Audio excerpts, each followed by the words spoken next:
قل اے نبی ان سے کہہ دیجئے ان الموت الذی تفرون منہ فانہ ملاقیکم، وہ موت جس سے تم بھاگتے ہو وہ تم سے ملاقات خود فرما لے گی. تم بھاگتے رہو، انہ ملاقیکم، وہ آن کھڑی ہوگی سامنے. ثم تردون الی عالم الغیب والشہادہ، پھر تمہیں لوٹا دیا جائے گا اس ہستی کی طرف جو غیب اور شہادہ سب کا جاننے والا ہے، جو تمہارے سامنے ہے اس کا بھی، جو تمہارے پیچھے ہے اس کا بھی، جو بحیثیت نوع انسانی تمہارے لیے کھول دیا گیا اس کا بھی، اور جو تمہارے سے غیب میں رکھ دیا گیا اس کا بھی.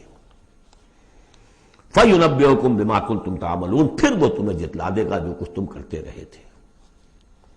یہ دوسرا حصہ ہو گیا 4 آیات کا.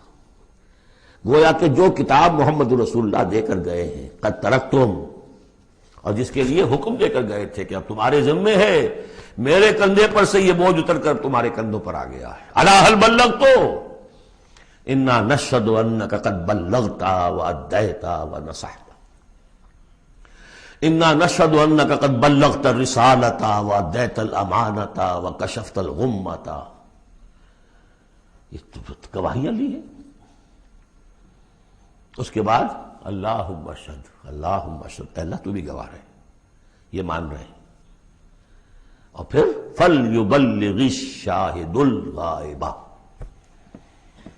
ایک سائی آف ریلیف. میرے کندھے پر جو بوجھ تھا، اِنَّا سَنُلْقِي عَلَيْكَ قَوْلًا ثَقِيلًا، کل یہ آیت ہم نے پڑھنی ہے. آج وہ بوجھ میرے کندھے سے اتر گیا، لیکن تمہارے کندھوں پر آ گیا. مجھے تو صرف امیین تک یہ فرض براہ راست انجام دینا تھا، تمہیں پوری نوع انسانی تک انجام دینا ہے. A heavy burden.